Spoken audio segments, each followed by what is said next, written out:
Sudah lama Riana menabung untuk bisa berangkat umroh. Ia menyisihkan uang belanja sedikit demi sedikit, kadang mengambil upah menjahit, kadang jualan online. Semua dilakukannya diam-diam. Bukan karena takut, tapi karena ingin membuat kejutan. Pada suaminya Zidan hari itu, setelah menyelesaikan pekerjaan rumah, Riana duduk di meja makan sambil menggenggam amplop coklat berisi bukti pelunasan biaya umroh. Wajahnya penuh semangat. Ia membayangkan betapa bahagianya mereka bisa bersama ke Tanah Suci. Ia tahu, rumah tangga mereka sempat dingin, tapi ia percaya ibadah akan membawa kehangatan kembali. Zidan pulang sore itu dengan wajah lelah. Riana langsung menyodorkan amplop itu dengan senyum. "Aku mau umroh, Mas. Dan aku sudah lunasi 2 paket. Buat kita berdua." Zidan mengangkat alis. Tangannya tidak langsung menerima amplop itu. Ia hanya duduk dan membuka sepatu dengan pelan. "Kamu serius?" tanyanya datar. "Iya, Mas. Tabungan kita cukup. Aku pikir ini saat yang tepat. Kita bisa berangkat bareng, berdoa bareng." Zidan diam lama. Lalu ia menghela napas. "Maaf, Yan. Aku belum siap." Riana menatapnya dengan bingung. "Belum siap kenapa? Kan ini ibadah. Aku pengen kita berangkat bareng." Zidan menunduk. "Aku belum tenang. Banyak pikiran. Aku takut malah nggak khusyuk. Mending kamu aja dulu." Riana terdiam. Tangannya masih memegang amplop itu erat. Ia mencoba memahami. Tapi dalam hatinya, ada sedikit rasa kecewa. Ia mengangguk pelan, lalu berkata, "Kalau begitu, aku berangkat sendiri." Hari-hari berikutnya dipenuhi persiapan keberangkatan. Riana mengurus paspor, vaksin, koper, dan perlengkapan lain. Zidan tidak banyak membantu. Ia hanya menjawab seperlunya saat ditanya, dan lebih sering sibuk dengan ponselnya. Satu malam sebelum keberangkatan, Riana duduk di samping suaminya. Ia menggenggam tangan Zidan. "Mas, doain aku ya. Aku berangkat dengan niat baik. Aku pengen rumah tangga kita lebih adem. Aku juga doain Mas bisa nyusul nanti." Zidan mengangguk. "Iya, hati-hati di sana." Pagi itu, Riana pamit. Ia mencium tangan Zidan, lalu berangkat di antar travel bersama rombongan. Di dalam mobil, Riana menahan air mata. Bukan karena takut, tapi karena harapan di dalam dadanya yang belum sepenuhnya disambut. Ia tetap berpikir positif. Mungkin memang benar, Zidan belum siap. Ia yakin Allah akan menyentuh hati suaminya suatu saat nanti. Di Tanah Suci, Riana menjalani hari-hari dengan penuh haru. Ia menangis saat melihat Ka'bah, memanjatkan doa-doa panjang untuk dirinya dan Zidan. Ia minta agar rumah tangganya dijaga, agar cinta mereka tumbuh kembali. Ia minta agar diberi kekuatan menjadi istri yang sabar. Suatu malam di hotel, setelah selesai salat tahajud, Riana membuka ponselnya. Ada pesan masuk dari tetangga sebelah rumah Mbak Intan. "Maaf Mbak Riana, saya merasa ini penting. Tadi malam jam 2, saya lihat suami Mbak bawa perempuan masuk rumah. Saya nggak enak ngomong, tapi saya pikir Mbak perlu tahu." Riana menegang. Ia membacanya berkali-kali. Tangannya bergetar. Ia ingin membalas pesan itu, tapi tidak tahu harus mengetik apa. Dadanya sesak. Ia ingin menangis, tapi tak bisa. Di luar jendela, suara orang membaca Al-Quran terdengar. Tapi pikirannya tidak bisa tenang. Selama beberapa hari setelah itu, Riana mencoba tetap beribadah dengan khusyuk. Tapi pikirannya terus mengarah ke rumah, ke Zidan, ke pesan itu. Ia mencoba menelepon Zidan malamnya, tapi tak diangkat. Ia hanya bisa mengirim pesan, "Mas, aku kangen. Semoga baik-baik saja di sana." Zidan hanya membalas dengan singkat, "Iya, semua aman. Fokus ibadah saja." Jawaban itu tidak menenangkan, justru membuat hatinya semakin gelisah. Beberapa hari sebelum pulang ke tanah air, Riana duduk lama di pelataran Masjid Nabawi. Ia mengingat kembali semua pengorbanan selama bertahun-tahun. Ia ingat perjuangannya menabung, menghadapi Zidan yang sering berubah sikap, dan kini pesan dari tetangga itu seperti menusuk hatinya sendiri. Riana tidak mau berprasangka, tapi perasaan perempuan tak pernah salah. Ia merasa sedang dibohongi. Ia merasa rumahnya yang seharusnya suci sedang dilukai saat ia jauh. Ketika pesawat kembali mendarat di Indonesia, Riana tidak tahu apa yang menantinya. Tapi dalam diam, ia mulai mempersiapkan hati. Karena untuk pertama kalinya, ia merasa ada yang tidak akan lagi sama. Hari-hari awal di Madinah terasa damai. Riana mengikuti jadwal umroh dengan tenang. Ia berziarah ke makam Rasulullah, salat di Raudah, dan memperbanyak doa di setiap sujudnya. Ia merasa ringan dan tentram. Meski ada sedikit rasa sepi karena tak ditemani Zidan, Riana berusaha menyibukkan diri dengan ibadah dan kegiatan rombongan. Suatu malam setelah salat Isya, Riana kembali ke kamar hotel dan duduk di atas ranjang, sambil membuka ponselnya. Ia hanya ingin melihat kabar dari rumah.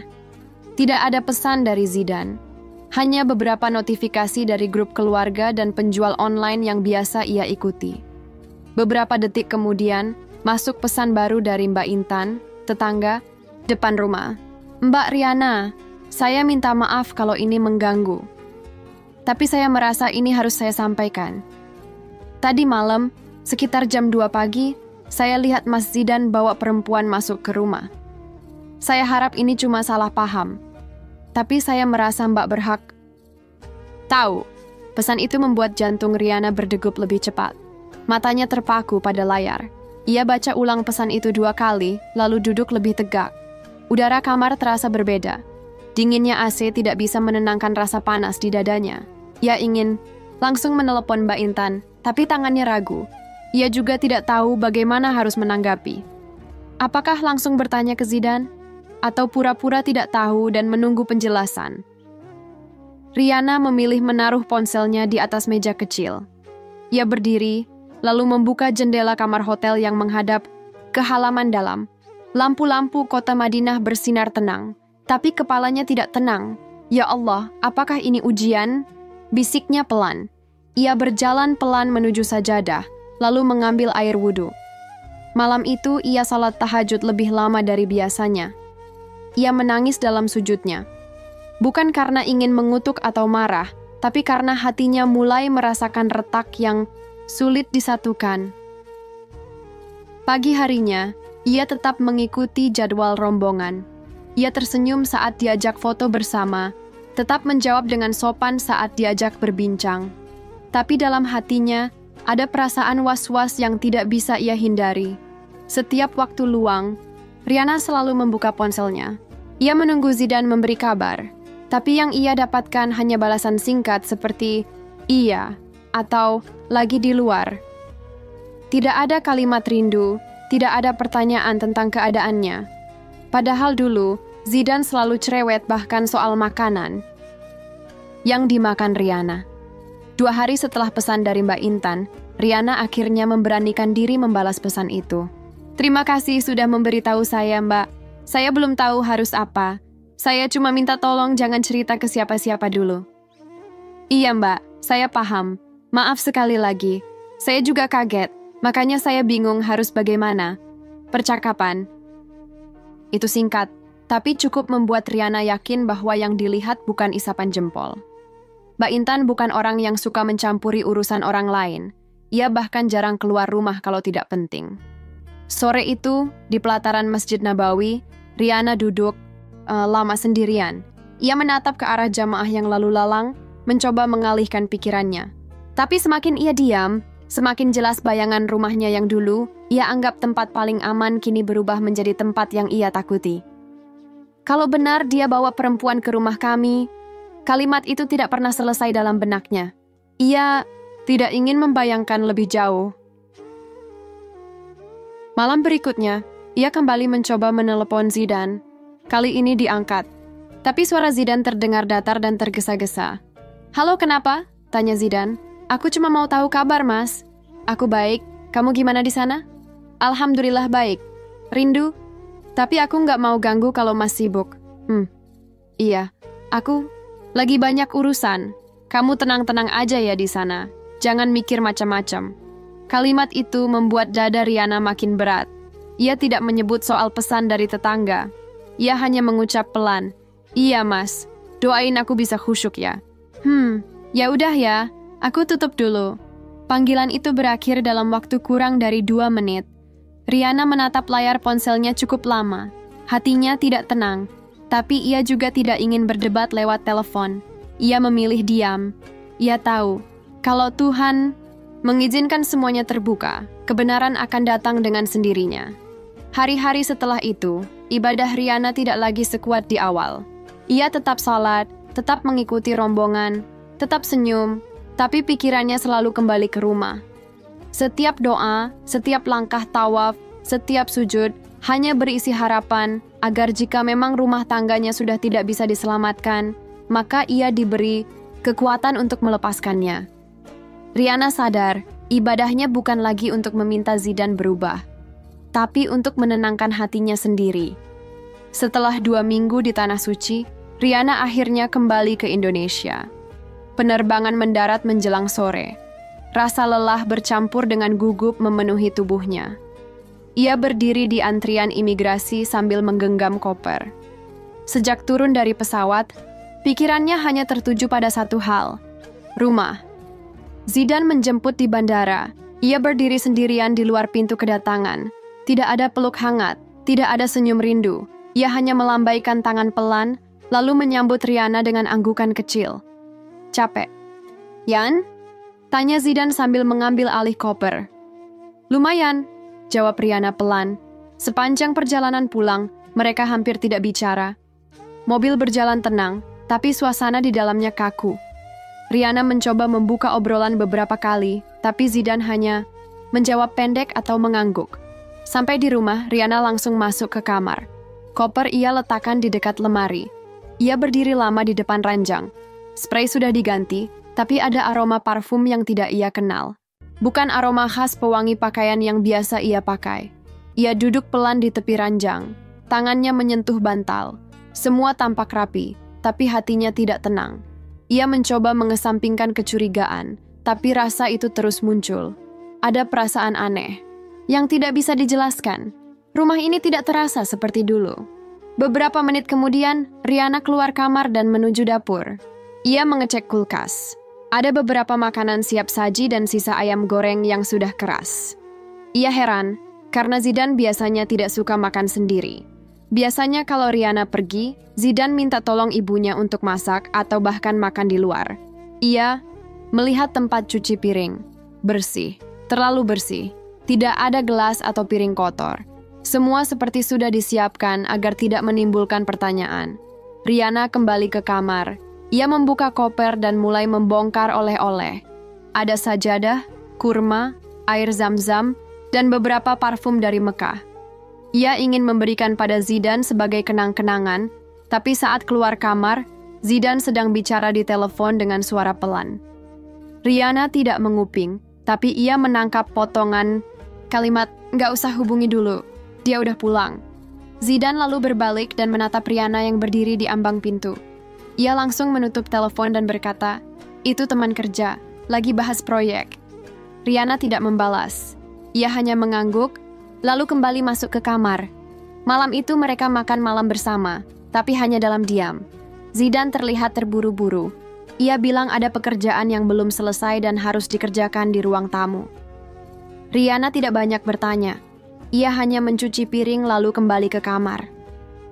Saat membuka koper bagian dalam, Riana baru ingat ia menyimpan beberapa dokumen penting dan sedikit uang sisa perjalanan.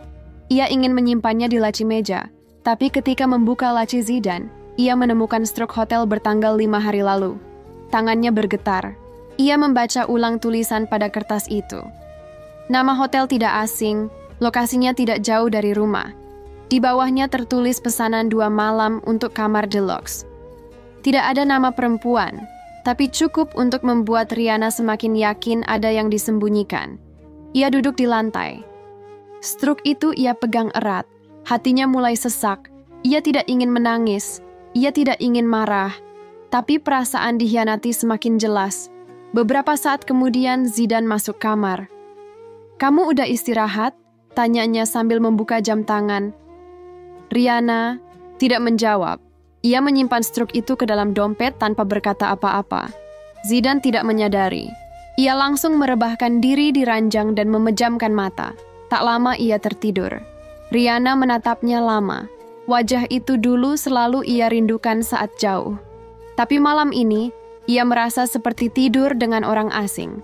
Pagi harinya, Zidane sudah berangkat kerja sebelum Riana bangun.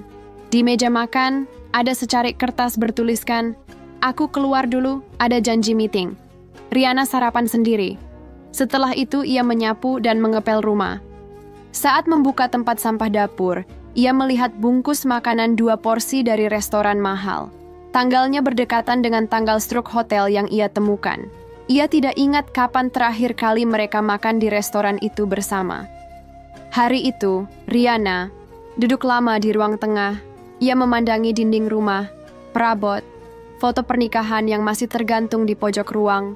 Semua terlihat sama seperti sebelum ia pergi, tapi maknanya sudah berbeda. Rumah ini terasa hampa, sepi, dan tidak jujur. Hatinya mulai yakin, ada sesuatu yang sedang disembunyikan. Dan ia harus bersiap, karena kebenaran mungkin akan lebih menyakitkan daripada yang ia bayangkan. Beberapa hari setelah kepulangan Riana, suasana rumah tetap sepi. Zidane pulang malam dan lebih sering berada di luar. Setiap kali ditanya, jawabannya selalu sama, pekerjaan sedang padat.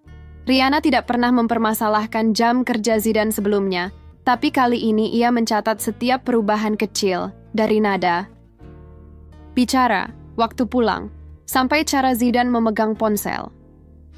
Pagi itu, saat Riana sedang menyetrika pakaian di ruang tengah, ponsel Zidane yang tertinggal di meja berdering. Riana melirik ke layar. Tidak ada nama, hanya nomor asing dengan pesan masuk. "Jangan lupa bawa yang kemarin, aku suka banget." Riana diam. Ia tidak membuka isi pesan lebih jauh. Ia hanya menatap layar beberapa detik lalu mengembalikannya ke posisi semula. Pikirannya mulai dipenuhi tanda tanya. Siapa yang mengirim pesan itu? Apa maksud yang kemarin? Ia mencoba menenangkan diri. Ia tidak mau mengambil kesimpulan tanpa bukti jelas. Tapi pesan itu membuat pikirannya tidak bisa tenang. Ia menatap baju yang sedang ia setrika, tapi tangannya gemetar. Ia berhenti, duduk di sofa, dan mencoba berpikir jernih.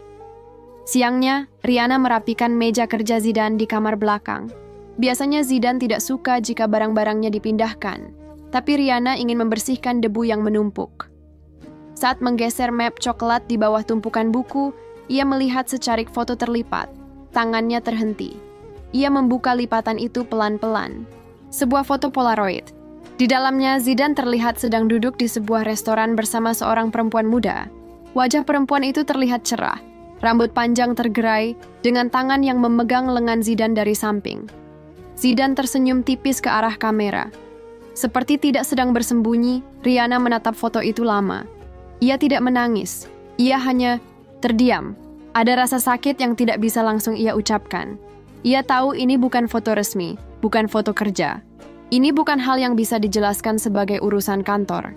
Ia memasukkan foto itu ke dalam laci miliknya, tanpa suara. Ia belum tahu akan digunakan untuk apa, tapi ia ingin menyimpannya. Beberapa hari kemudian, saat sedang beres-beres lemari dapur, ia menemukan kantong belanja berisi parfum wanita dan 2 potong lingerie dalam kemasan baru. Label harganya masih menempel. Riana tidak pernah membeli itu.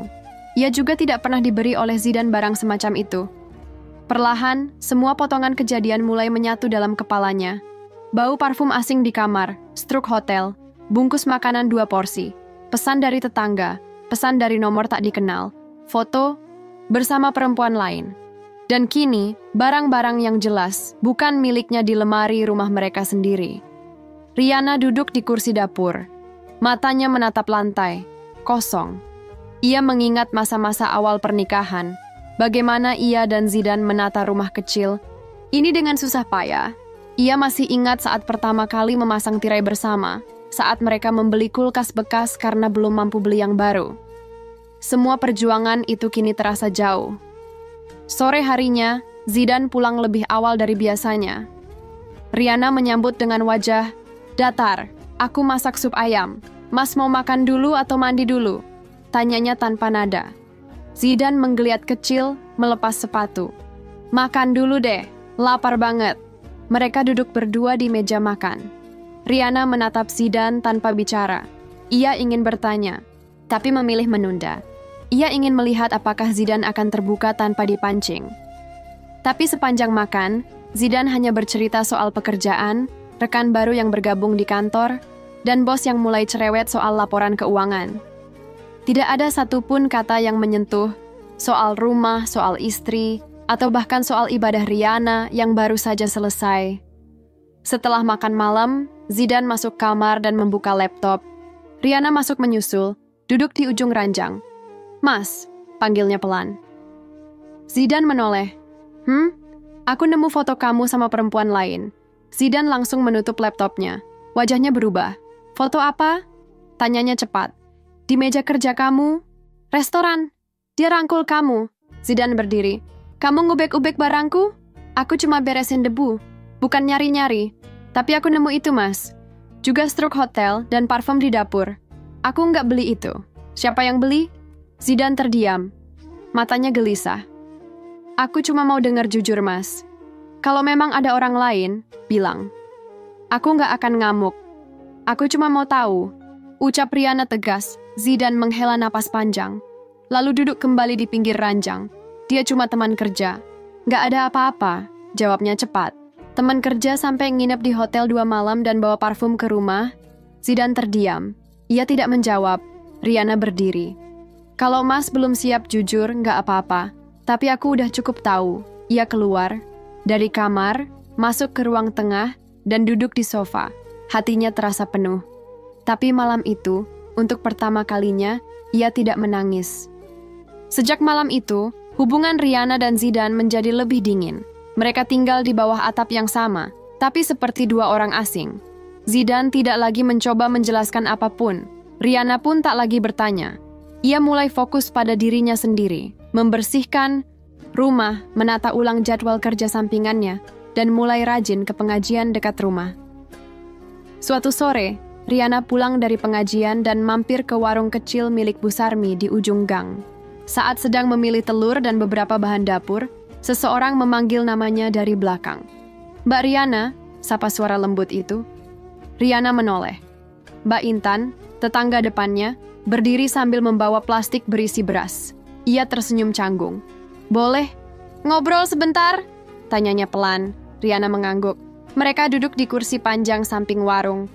Suasana gang sore itu sepi.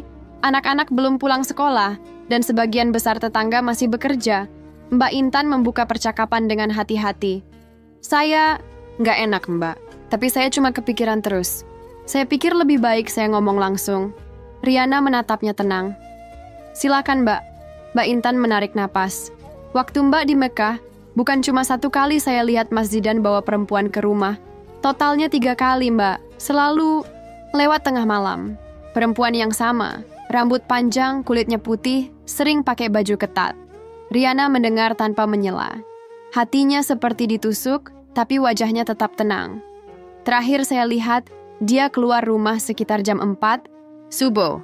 Saya nggak tahu nginep atau enggak, tapi mobilnya parkir lama di depan rumah." Rihanna mengangguk kecil. "Terima kasih udah jujur, Mbak. Saya nggak salahkan, Mbak. Saya justru senang ada yang masih peduli." Mereka berbicara sebentar lagi. Setelah itu, Rihanna pulang dengan belanjaan di tangan dan pikiran yang semakin penuh. Ia masuk rumah, menaruh semua barang di dapur, lalu duduk di ruang tengah. Ia menarik napas panjang. Kepalanya mulai memutar ulang semua kejadian sejak ia berangkat umroh. Ia merasa semua potongan sudah lengkap. Yang tersisa hanyalah keberanian untuk menghadapi kenyataan. Malam harinya, Zidane pulang lebih larut dari biasanya. Ia terlihat lelah, tapi tidak berkata apa-apa. Ia langsung mandi, lalu duduk di meja makan, membuka bungkus makanan cepat saji. Rihanna tidak menyapanya malam itu. Ia hanya duduk di ruang tamu, membaca buku tafsir kecil yang baru ia beli dari pengajian. Tapi pikirannya tidak benar-benar tertuju pada halaman yang ia baca. Ia hanya menunggu momen yang tepat untuk mengambil keputusan. Beberapa hari kemudian, Rihanna sengaja menjemur pakaian di halaman depan saat Mbak Retno, tetangga yang lain, lewat dengan membawa cucian kotor. "Rihanna, udah. Lama pulang ya?" sapa Mbak Retno ramah. "Iya, Mbak. Baru semingguan. Waktu kamu pergi kemarin, Rumahmu sering ramai malam-malam. Kami kira ada saudara datang. Tapi, pas saya tanya ke Mas Zidan, katanya cuma teman kerja. Tapi ya, kelihatan bukan teman kerja biasa. Riana hanya tersenyum kecil. Oh, gitu ya, Mbak. Mbak Retno tampak ingin berkata lebih banyak, tapi urung. Ia pamit lalu melangkah masuk ke rumahnya. Sore harinya, Riana duduk di meja makan sendirian.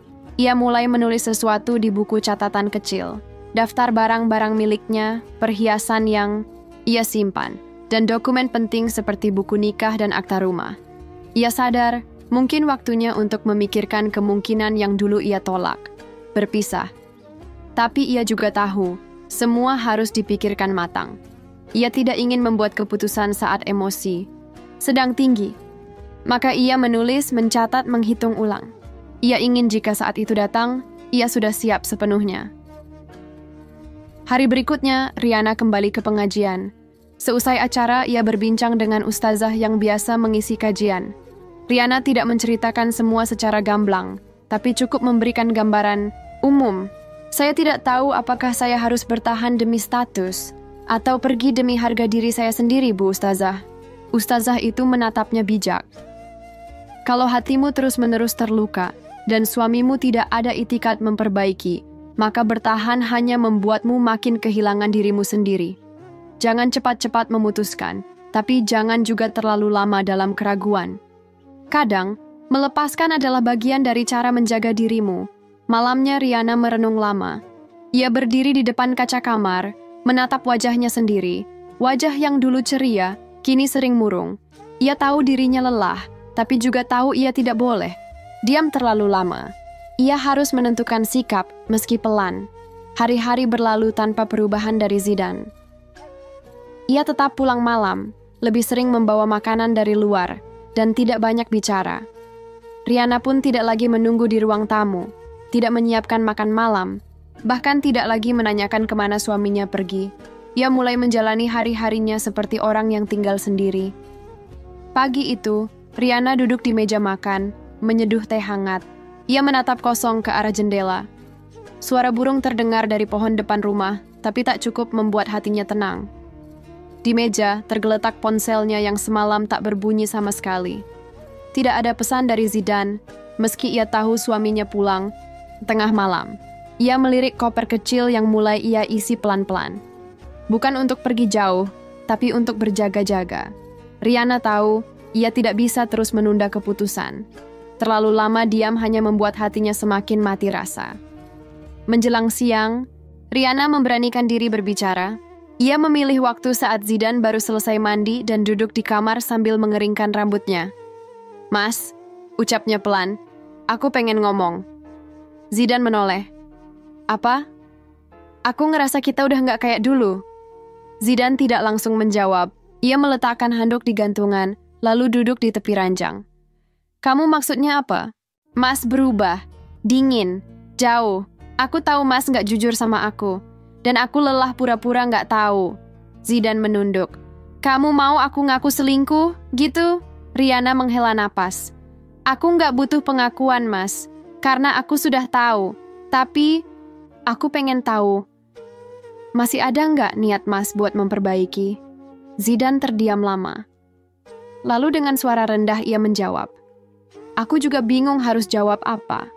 Jawaban itu seperti penegas. Riana mengangguk pelan. Ia tidak marah. Ia sudah tidak punya tenaga untuk marah. Hatinya sudah terlalu lelah.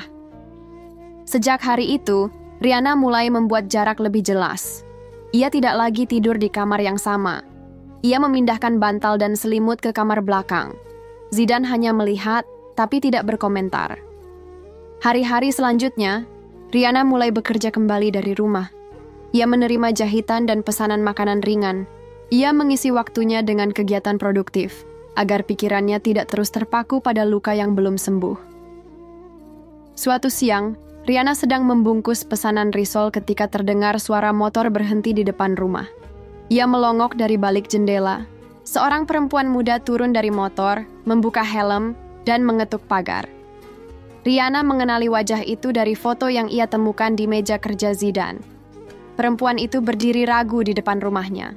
Setelah beberapa detik, ia memanggil pelan. "Mbak Riana?" Riana membuka pintu dan keluar perlahan. "Ada perlu?" Perempuan itu menggigit bibirnya sebentar, lalu berkata, "Saya mau minta maaf. Saya tahu saya salah. Saya tahu Mas Zidan udah nikah. Tapi dia bilang pernikahan kalian udah nggak sehat. Saya bodoh karena percaya." Riana menatapnya tanpa emosi. "Kamu datang ke sini buat apa?" "Aku cuma mau bilang, aku udah putuskan buat nggak ketemu dia lagi. Aku sadar aku hancurin rumah tangga orang." Riana mengangguk singkat. "Terima kasih sudah datang. Tapi kamu nggak perlu jelaskan lagi. Semua sudah cukup jelas." Perempuan itu menunduk, lalu pergi tanpa banyak kata. Riana berdiri mematung sampai suara motor itu menghilang. Ia tidak menangis, hanya merasa semakin yakin bahwa rumah tangganya memang sudah tidak layak dipertahankan. Malamnya, Zidan masuk ke kamar belakang untuk pertama kalinya sejak Riana pindah. Ia berdiri di ambang pintu, menatap Riana yang sedang menyusun lembaran pesanan. "Kamu ketemu dia?" tanya Zidan tiba-tiba. Riana menoleh. "Iya, dia datang sendiri." Zidan tidak berkata apa-apa lagi. Ia hanya mengangguk, lalu kembali keluar. Langkah kakinya berat, tapi tidak terdengar penyesalan dari nada suaranya. Setelah pintu tertutup, Riana melanjutkan pekerjaannya. Tapi pikirannya sudah tidak di situ lagi. Ia tahu jika semua ini berlanjut hanya akan menyakiti dirinya sendiri. Ia butuh waktu untuk bicara ke orang tuanya. Ia ingin membicarakan perceraian secara baik-baik, tanpa keributan, tanpa saling menyalahkan. Riana menatap meja tempat buku nikah mereka disimpan. Ia tahu waktu untuk membukanya kembali sudah dekat. Tapi bukan untuk merayakan pernikahan, melainkan untuk mengakhirinya dengan tenang. Pagi itu Riana pergi ke pasar tradisional untuk belanja bahan pesanan catering kecilnya. Ia membawa daftar yang sudah ia catat semalam, berjalan perlahan menyusuri lorong-lorong sempit di antara pedagang. Hari masih pagi, belum ramai, dan udara belum terlalu panas. Saat sedang memilih wortel, matanya menangkap sosok perempuan di ujung lorong yang sedang bicara dengan pedagang ayam. Riana mengenal wajah itu. Rambut panjang, tubuh ramping, dan tas bermerek yang mencolok di tengah pasar. Sederhana, itulah perempuan yang pernah datang ke rumahnya. Orang yang mengaku sebagai teman Zidan. Riana tidak berniat mendekat, tapi langkah mereka justru berpapasan di depan kios bumbu. Perempuan itu tampak terkejut, namun segera menegakkan tubuh dan tersenyum kecil. "Mbak Riana?" sapanya. Riana mengangguk pelan. "Iya." Perempuan itu menunduk sebentar. "Aku nggak nyangka ketemu di sini." Riana tidak menjawab. Ia hanya menatap tenang. "Aku minta maaf lagi, Mbak. Aku pikir semuanya sudah selesai waktu aku datang ke rumah Mbak." Riana merapikan dagangan di tangannya. "Kalau memang sudah selesai, kenapa masih terus muncul?" Perempuan itu terdiam sejenak. "Mas Zidan yang masih hubungi aku, Mbak. Tapi aku sudah tolak. Dia masih cari aku, tapi aku nggak jawab lagi. Aku nggak mau ikut campur lebih jauh." Riana menatap langsung ke arah matanya. "Kamu tahu dia suami orang. Kamu tahu dia masih tinggal sama saya. Tapi kamu tetap nerima dia dulu. Waktu itu aku bodoh. Aku pikir dia benar-benar udah pisah dari Mbak. Dia nggak pernah pisah. Tapi sejak kamu datang, hatinya memang udah nggak di rumah." Perempuan itu menggigit bibirnya, seperti menahan tangis. "Aku minta maaf, Mbak." Riana tidak membalas. Ia hanya mengangguk singkat, lalu berlalu. Ia tidak ingin memperpanjang percakapan. Bagi Riana, tidak ada lagi yang perlu diperdebatkan. Semua sudah terjadi, dan hatinya sudah terlalu penuh untuk menampung luka baru. Setelah menyelesaikan belanjaan, Riana pulang dengan becak langganan. Sepanjang perjalanan, pikirannya berputar-putar. Bukan karena cemburu, bukan karena dendam, tapi karena ia semakin yakin hubungan ini sudah rusak terlalu jauh. Sampai di rumah, ia langsung menyimpan bahan-bahan ke dapur. Ia duduk di kursi rotan dekat jendela, membuka buku catatan dan menuliskan satu kalimat. Saatnya bicara dengan orang tua. Malam itu, setelah menunaikan salat Isya, Riana menghubungi ibunya lewat video call. Ia sengaja memilih waktu saat ayah dan ibu biasanya sudah di rumah dan tidak lagi sibuk. "Ibu sehat?" sapa Riana pelan. "Sehat, Nak. Kamu gimana di sana, Riana? Menunduk sebentar, lalu menjawab, aku pengen pulang sebentar. Mungkin nginap beberapa hari. Ibunya mengangguk. Ada apa? Ada yang pengen aku bicarakan langsung, Bu. Tentang aku dan Zidane. Ibunya terlihat terkejut. Kalian bertengkar? Bukan sekadar bertengkar, Bu. Aku mungkin akan minta cerai. Hening sejenak di layar. Ibunya menatap dengan mata berkaca-kaca. Kamu yakin, Nak? Riana mengangguk. Aku udah tahan lama. Tapi sekarang hatiku udah nggak bisa pura-pura baik-baik saja. Ibunya menghela napas panjang. Kalau itu keputusanmu, Ibu dukung. Asal kamu nggak buru-buru dan kamu siap dengan semua yang akan datang. Setelahnya, aku siap, Bu. Aku cuma minta doa Ibu. Malam itu, setelah panggilan berakhir, Riana merasa lega. Untuk pertama kalinya dalam waktu yang lama, ia merasa tidak sendirian. Ada pelukan meski hanya lewat layar. Ada pengertian yang membuat dadanya terasa sedikit lebih ringan. Esok paginya, Riana mulai mengemas beberapa pakaian ke dalam tas. Ia menuliskan surat singkat untuk Zidane, diletakkan di atas meja ruang tamu. Aku pulang ke rumah orang tuaku. Kalau Mas mau bicara baik-baik, kita bisa ketemu. Tapi kalau masih memilih untuk diam dan menyakiti diam-diam, aku pikir tak ada lagi yang bisa diselamatkan. Setelah itu, ia pergi. Tidak membawa banyak barang, hanya satu koper kecil dan hati yang sudah cukup kuat untuk meninggalkan. Riana tiba di rumah orang tuanya menjelang sore. Ibunya menyambut dengan pelukan hangat, ayahnya membantunya membawa koper masuk ke kamar lamanya. Rumah itu masih sama seperti dulu, sederhana tapi menenangkan. Aroma masakan ibu menyebar dari dapur, membungkus seluruh ruangan dengan rasa aman.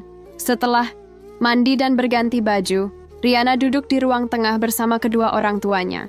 Ia menceritakan semuanya, dari keberangkatan umroh yang sendirian, pesan dari tetangga, struk hotel, hingga pertemuan dengan perempuan itu di pasar. Ia tidak menangis, justru ia bercerita dengan suara tenang, seolah semua luka sudah berubah. Menjadi ketegasan, ayahnya mendengarkan sambil sesekali mengangguk. Ibunya sesekali menutup mulut dengan tangan, menahan emosi.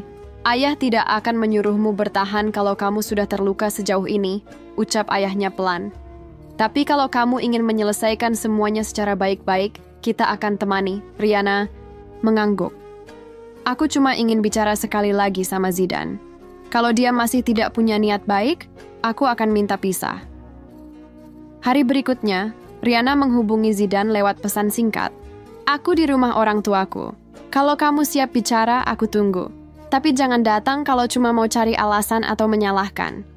Zidane membalas setelah 2 jam. Aku akan datang besok sore. Riana tidak berharap banyak. Ia tahu Zidane bukan tipe orang yang pandai meminta maaf. Tapi ia tetap ingin memberi satu kesempatan terakhir. Bukan untuk kembali, tapi untuk menyelesaikan semuanya tanpa permusuhan. Keesokan harinya, Zidane datang tepat waktu. Ia tiba dengan kemeja kusut dan wajah lelah. Ibunya menyambut dengan sopan, lalu membiarkan mereka bicara berdua di ruang tamu. Zidane duduk gelisah, tangannya bergerak-gerak tanpa arah. Aku nggak tahu harus mulai dari mana, katanya pelan. Kalau kamu nggak tahu, aku bisa mulai, saut Riana tenang. Kita sudah terlalu jauh berpura-pura. Aku lelah, Mas. Aku bukan menuntut kamu jadi suami sempurna. Aku cuma pengen dihargai sebagai istri. Zidane menunduk. Kamu selingkuh, bohong, dan menyakiti aku di saat aku sedang ibadah. Itu bukan kesalahan. Kecil, Mas. Dan kamu nggak pernah benar-benar minta maaf. Aku bingung, Yan. Awalnya aku cuma ngobrol sama dia. Lama-lama aku ngerasa nyaman. Tapi itu salahku. Aku tahu. Dan kamu tetap lanjut. Meski tahu itu salah. Zidane mengangguk pelan. Aku nggak bisa balikin waktu. Tapi aku juga nggak tahu caranya minta maaf ke kamu. Bukan soal minta maaf, Mas. Tapi soal niat. Aku nggak lihat kamu berusaha perbaiki. Semua. Kamu diam, kamu terus nutupin, kamu biarkan aku sendiri jalan dengan luka. Zidane memejamkan mata sebentar. Kalau kamu mau pisah, aku nggak bisa halangi. Aku sadar aku yang salah. Riana menatapnya dalam. Aku nggak minta izin untuk pisah. Aku minta kamu tanda tangani suratnya nanti saat waktunya. Zidane mengangguk. Baik, pertemuan itu berlangsung singkat. Tidak ada teriakan, tidak ada air mata. Hanya dua orang dewasa yang sudah terlalu lelah mempertahankan sesuatu yang tidak lagi utuh. Setelah Zidane pergi, Rihanna masuk ke kamar. Ia duduk di tepi ranjang, lalu menarik napas panjang. Tidak ada lagi beban di dadanya. Ia tahu, ia tidak kehilangan apa-apa. Justru ia sedang menyelamatkan dirinya sendiri. Beberapa minggu kemudian, proses perceraian berlangsung di pengadilan agama. Zidane tidak mempersulit. Ia datang sesuai jadwal, menjawab pertanyaan hakim dengan singkat. Rihanna pun menjawab dengan tenang. Tidak ada tangisan, tidak ada permohonan maaf yang dramatis. Setelah sidang selesai, Rihanna keluar dari ruang pengadilan dengan langkah ringan. Ia berdiri sejenak di halaman depan, memandangi langit yang cerah. Di dalam hatinya ia berkata, "Ini bukan akhir, ini awal dari hidup baru." Hari-hari selanjutnya, Rihanna fokus menjalani hidupnya. Ia memperluas usaha kecilnya, mulai menerima pesanan kue kering dan catering rumahan. Ia juga mulai mengajar ngaji anak-anak di musala dekat rumah. Ia tidak lagi memikirkan Zidane. Ia tidak menyimpan dendam. Ia hanya ingin hidup tenang, tanpa luka, yang terus-menerus diulang. Dan ketika ada orang bertanya, "Kenapa kamu cerai?" Rihanna cukup menjawab, "Karena harga diri perempuan itu penting, dan aku memilih untuk tidak menggadaikannya." Beberapa hari setelah perceraian resmi, Rihanna kembali menjalani aktivitas seperti biasa. Ia bangun pagi, memasak, lalu melanjutkan pesanan kue kering yang mulai ramai sejak dipromosikan oleh teman-teman pengajian. Rumah orang tuanya menjadi tempat yang menenangkan. Tidak terlalu besar, tapi penuh dukungan dan kasih sayang yang tulus. Suatu pagi, ibunya duduk menemani Rihanna membungkus pesanan. Wajah ibunya tampak lega, meskipun masih ada sisa kekhawatiran sebagai seorang ibu. "Sekarang, kamu kelihatan lebih ringan, Nak," kata ibunya sambil menyeruput teh hangat. Rihanna mengangguk. "Iya, Bu. Aku nggak nyangka hidup tanpa Zidane ternyata nggak semenakutkan yang aku bayangkan. Malah aku merasa lebih bisa bernapas." Ibunya tersenyum. "Kadang yang paling kita pertahankan justru yang paling menyakiti kita. Tapi kamu kuat." "Ibu bangga." Rihanna membalas dengan senyum tipis. Ia tidak pernah mengira hidupnya akan berubah sedrastis ini. Dulu ia berpikir pernikahan harus diperjuangkan sampai habis, apapun risikonya. Tapi sekarang ia tahu, memperjuangkan sesuatu yang sudah hilang arah hanya akan membuat diri sendiri tersesat. Sore harinya, Rihanna duduk sendirian di teras rumah. Di tangannya ada buku kecil tempat ia menulis daftar keperluan usahanya. Ia ingin memperluas usaha catering kecil-kecilan. Beberapa pelanggan mulai bertanya apakah ia menerima pesanan harian untuk keluarga. Rihanna tertarik, tapi butuh tenaga tambahan dan peralatan dapur yang lebih lengkap.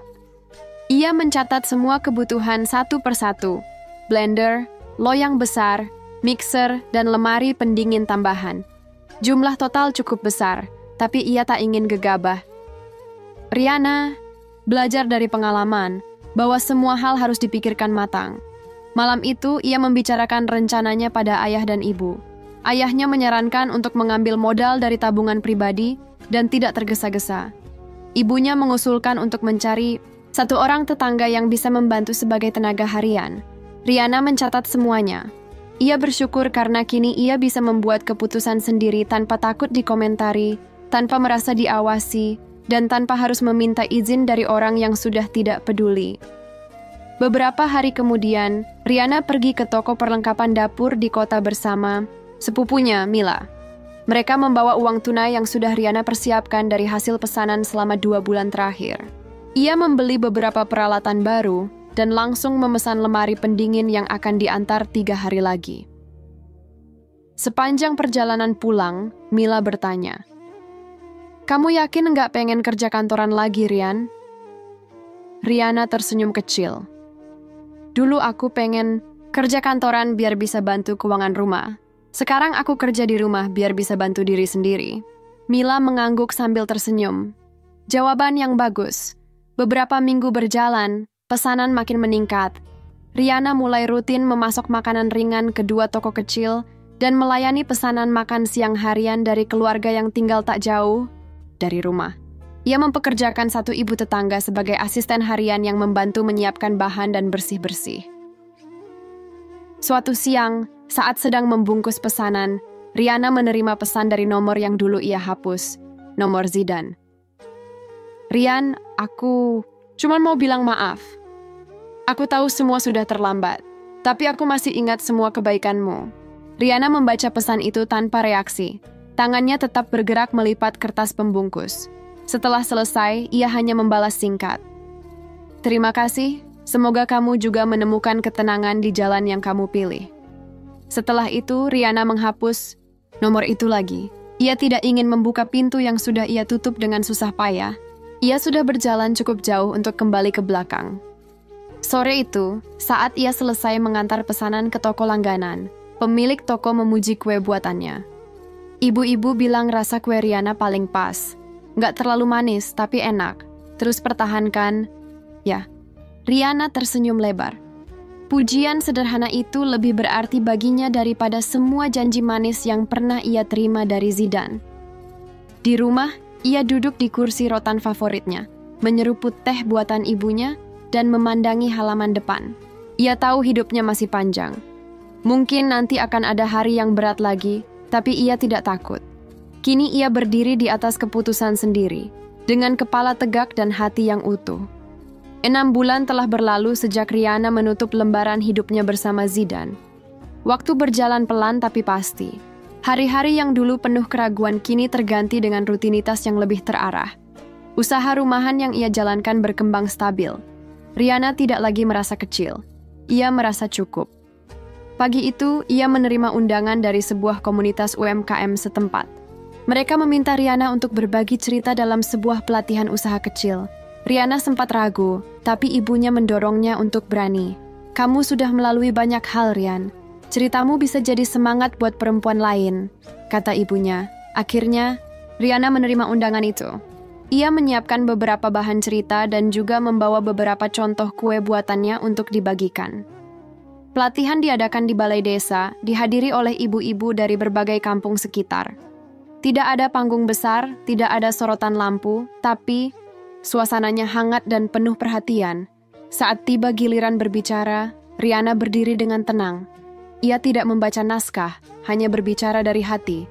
"Saya tidak berasal dari keluarga berada. Saya juga bukan lulusan tinggi. Tapi saya pernah punya mimpi sederhana, hidup bersama orang yang saya cintai dan membangun rumah tangga yang utuh." Ia berhenti sejenak, menatap hadirin. Namun kadang kenyataan tidak sesuai harapan.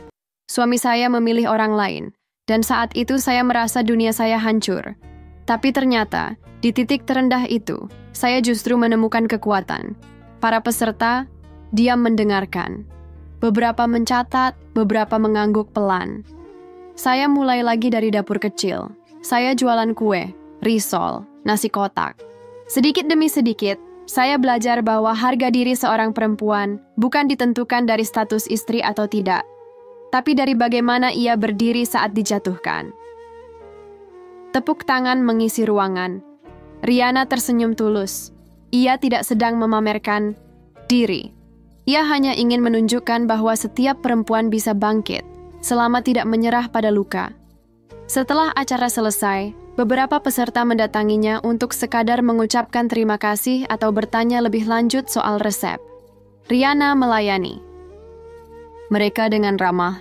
Ia merasa dihargai bukan karena latar belakangnya, tapi karena keteguhan yang ia bawa. Malamnya, Rihanna duduk di kamar sambil mengecek pesan masuk di ponselnya. Ada satu pesan dari nomor yang tidak ia simpan. "Aku dengar kamu sekarang aktif berbagi di komunitas. Aku senang kamu bahagia. Maaf karena dulu aku tidak jadi suami yang baik." Rihanna hanya membaca sekali, lalu meletakkan ponselnya. Ia tidak merasa terganggu. Hatinya sudah tidak terpaut pada masa lalu. Ia tidak ingin membalas. Ia hanya menatap langit-langit kamar dan merasa tenang. Zidane memang bagian dari hidupnya, tapi bukan lagi bagian dari dirinya hari ini. Keesokan paginya, Rihanna kembali pada rutinitasnya. Ia belanja bahan pagi-pagi, mempersiapkan pesanan untuk 3 pelanggan tetap, lalu mengantar sendiri dengan motor pinjaman ayahnya. Ia merasa hidupnya sederhana, tapi tidak kosong. Beberapa anak-anak kecil di musala dekat rumah memanggilnya, Bu, Riana Kue, karena tiap Jumat ia suka membagikan makanan kecil usai pengajian. Mereka selalu menyambutnya dengan senyum dan tawa. Bagi Riana, itu lebih dari cukup untuk merasa berarti. Sore itu, ia duduk di teras rumah sambil menikmati teh hangat. Ibunya duduk di samping, merajut benang sambil bersenandung kecil. "Kamu bahagia sekarang, Rian?" tanya ibunya. Riana menoleh. "Iya, Bu, bahagia." Ibunya tersenyum lega. Ibu juga. Angin sore bertiup pelan. Daun-daun pohon jambu di halaman bergoyang ringan. Tak ada suara keras, tak ada tangisan. Hanya kedamaian yang selama ini Riana cari. Ia menatap ke depan. Jalan hidupnya mungkin tidak selalu mulus. Tapi ia tahu satu hal, ia sudah memilih untuk hidup sebagai perempuan yang utuh. Bukan karena status istri, bukan karena pengakuan dari orang lain, tapi karena ia berani memutuskan bahwa mencintai diri sendiri adalah bentuk paling kuat dari sebuah keberanian. Kini ia benar-benar pergi dari luka lama, tapi bukan dengan dendam. Ia pergi tanpa membawa luka. Ia memilih menutup pintu dengan tenang, lalu melangkah keluar dengan kepala tegak, dan itu cukup.